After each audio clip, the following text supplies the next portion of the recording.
Tim cook है, उनकी मुलाकातें हो रही हैं, ना सिर्फ हमारे मोदी साहब से, अडानी साहब से उनकी मुलाकात हुई, फिर 2 उन्होंने स्टोर खोले, और फिर मैं उसके बारे में जब तफसील से पढ़ने की कोशिश की तो मैं जब रिसर्च कर रहा था तो मोदी साहब की सर्टेन कंडीशंस थी ये सारा कुछ करने में, कि हर चीज यहां मैन्युफैक्चर होगी, हमारी मेड इन इंडिया होगी, और सारा कुछ ये उन्होंने नेगोशिएट किया। लेकिन अब अमेरिका आपसे बात करेगा भारत से इजाजत लेकर, भारत से इजाजत लेकर। उनका इन्फ्लुएंस वाशिंगटन डीसी में इतना इंक्रीज हो चुका है, they are American, they are on their नीज।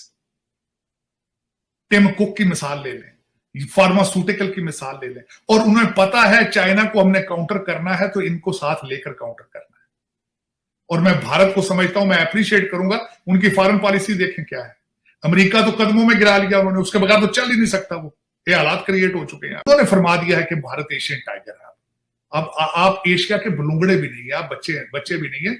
और दूसरा, मैं सबसे बड़ी बात यह है कि वहां पे टिम कुक का जाना, ये सारा कुछ करना, फैक्ट्रियां लगानी, फार्मास्यूटिकल में उनकी मनापली पूरी दुनिया में होनी, इसके पीछे एक चीज है, सिर्फ एक चीज है, उनकी तालीम। इंडिया पहुंचे टिम कुक साहब एप्पल के, और उन्होंने वहां पे लॉन्च किया, लेकिन उनकी मुलाकात हुई है इंडिया के पीएम मोदी के साथ, और जिसमें बड़ी बातचीत की गई। लेकिन उसमें जो सर उन्होंने कहा कि thank you Prime Minister Narendra Modi for the warm welcome, we share your vision for the positive impact technology can make on India future, from education and developers to manufacturing and the environment. We are committed to growing and investing across the country. ये उनका कहना था। और साजिद साहब, यहाँ पर ये वाली खबरें इस तरीके से चल रही हैं कि लड़ाइयां पड़ गई हैं कि देखो वहां पर क्या हो रहा है। लड़ाइयां खैर पाकिस्तान तो मशहूर है इन चीजों में, लड़ाइयों में और इस तरह की चीजों में। खुशी इस बात पे होती है कि साउथ एशिया में हो रहा है सारा कुछ ठीक है, भारत में भी, भारत भी, हमारे पड़ोसी भी हैं, हमारा डीएनए सेम है, सारा कुछ। साथ तकलीफ ये होती है कि वहां पे आप देखें कि टिम कुक है, उनकी मुलाकातें हो रही हैं, ना सिर्फ हमारे मोदी साहब से, अडानी साहब से उनकी मुलाकात हुई, फिर 2 उन्होंने स्टोर खोले, और फिर मैं उसके बारे में जब तफसील से पढ़ने की कोशिश की तो मैं जब रिसर्च कर रहा था तो मोदी साहब की सर्टेन कंडीशंस थी ये सारा कुछ करने में, कि हर चीज यहां मैन्युफैक्चर होगी, हमारी मेड इन इंडिया होगी, और सारा कुछ ये उन्होंने नेगोशिएट किया। वर्सेस आपकी मुलाकातें किस सिलसिले में हो रही हैं, किन के साथ हो रही हैं? आपकी मैं बता देता हूं सबसे बड़ी खबर कल की क्या थी। शहबाज शरीफ साहब ने कहा था कि हमें खैरात में जो पैसा मिला है सऊदी अरेबिया से यूएई में, उसमें हमारे सिपा सलार ने बहुत कोशिश की। आपकी खबर ये थी, क्योंकि देखें वो तरक्कियों पे हैं, पैसों की टेक्नोलॉजी में, आप खैरात पे हैं, और आज से नहीं है, 76 साल से है। ये पहला आपका मौका नहीं है।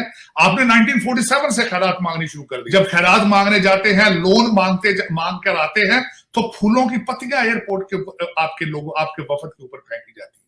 माइंडसेट की बात है ना, माइंडसेट की बात है। मैं ये नहीं कहता, आप भी बहुत इंटेलेक्चुअल है, इसमें कोई शक नहीं है, लेकिन आपका इंटेलेक्ट 2 नंबरी में चलता है, मनी लॉन्ड्रिंग में चलता है। मैं हमेशा कहता हूं आपने बहुत तरक्की की है, लेकिन पाकिस्तान के अंदर तरक्की।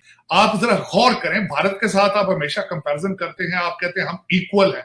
अब अपना मुकाबला अफगानिस्तान से किया करें, भारत के साथ ना किया करें। भारत की इस वक्त पोजीशनिंग जो है वो आपके कंट्रोल में नहीं है। हमारे अमीरुल मोमिनीन, आप बहुत यकीन करते हैं उन पे, उन्होंने फरमा दिया है कि भारत एशियन टाइगर है। अब आप एशिया के बलूंगड़े भी नहीं है, आप बच्चे भी नहीं है।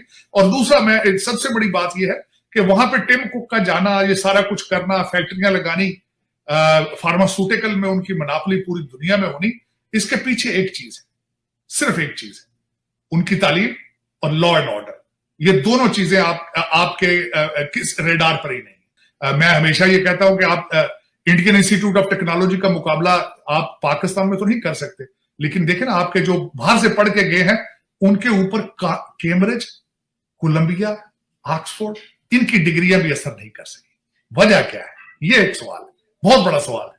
क्या बात? देखिए, हमारे जो आते हैं वज़ीर आज़म, और हम जिन लोगों की बात कर रहे हैं, जिस भी शोबे में, जुडिशरी से लेकर हमारी पार्लियामेंट तक, ऑक्सफोर्ड के पढ़े हुए, कैम्ब्रिज के पढ़े हुए, जिस वजीर आजम की हम बात करें, अपने हमसाया मुल्क वजीर आजम की, वो कितना पढ़ा लिखा है?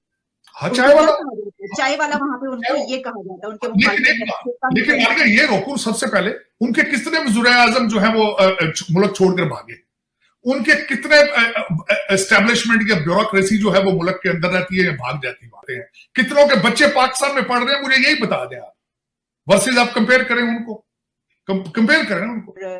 उसको रिपोर्ट इस वक्त पब्लिश हो रही है जिसमें कहा गया है कि पाकिस्तान से एक बड़ी तादाद नौजवानों की जो है वो बाहर की तरफ जा रही है, उन्होंने इंटरव्यूज वगैरह तक किए हैं।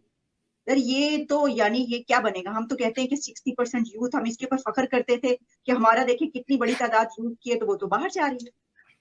देखिए, यूथ को देने के लिए आपके पास क्या है?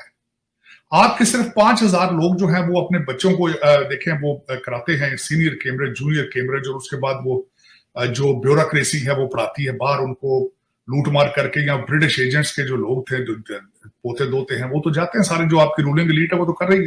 पाकिस्तान के अंदर देखें, मैं आज आपको आप पाकिस्तानी बड़े आजकल इस चीज पे भी साथ आपकी एक प्रोडक्ट, एक बाय प्रोडक्ट तो आप हमेशा रखते हैं। इन्होंने कहा अगले दिन कि 262 अटैक हुए टेररिज्म के एक साल के अंदर। साल के पूरे दिन होते हैं 365, तो 262 दिन अगर अटैक हो तो वहां क्या फ्यूचर होगा लोगों क्या?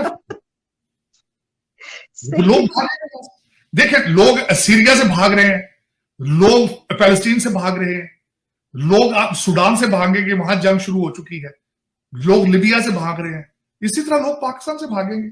262 अटैक साल में, वहां को रहने वाली हालत है। दूसरी, इन्फ्लेशन ने कमर तोड़ दी है। चौथी, जखीरा अंदोजी हो रही है। पांचवें, आपके करप्शन के रेट डबल हो चुके हैं। तो लोग क्या करेंगे, किधर जाएंगे लोग? बिल्कुल मैं समझता हूं कि किसी, मेरे नजर में तो अच्छा, दूसरा देखें, आपके लोग लंदन से आते हैं लूट के, फिर लंदन में चले जाते हैं। जो आपकी रूलिंग एलीट की भी यही हालात है ना, वो कौन सा रहते हैं यहां पे?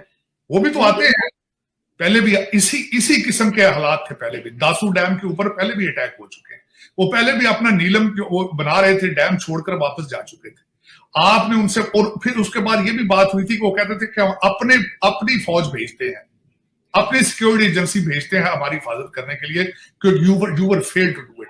लेकिन अब ये बात है जो हुकूमत डायरेक्ट बता नहीं रही है कि आपने श्रीलंका का बंदा जिंदा जलाया था सियालकोट के अंदर, उसने क्या कहा था, कितनी उसने इंसाफ, अगर देखा जाए हकायक, या तो लोगों को हकायक बताएं, वरना हमारे जैसे लोग स्पेकुलेट करते हैं।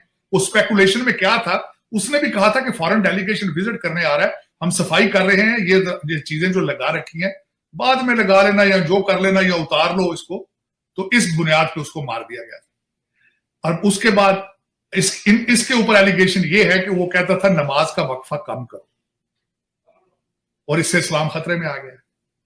ये तब होता है जब हुकूमत कमजोर हो, जब रेट ऑफ गवर्नमेंट कमजोर हो। मेरा अपनी अपनी मर्जी कर रहे हैं, बिल्कुल उसी चाइना से रिलेशनशिप किस तरह ठीक होगा जब उनका जानो माल ही यहां पे महफूज नहीं होगा। उसकी वजह यह है। और दूसरा, मैं इनको खासकर बताना चाहता हूं, बार बार ये कह चुका हूं मैं कि मेरे भाईजान, अजीज भाईजान, कि आप, मुझे पता है आपको डॉलरों और पाउंडों की जरूरत है, लेकिन अब अमेरिका आपसे बात करेगा भारत से इजाजत लेकर, भारत से इजाजत लेकर। उनका इन्फ्लुएंस वाशिंगटन डीसी में इतना इंक्रीज हो चुका है, American they are on their knees. Tim Cook की मिसाल ले लें, फार्मास्यूटिकल की मिसाल ले लें, और उन्हें पता है चाइना को हमने काउंटर करना है तो इनको साथ लेकर काउंटर करना है।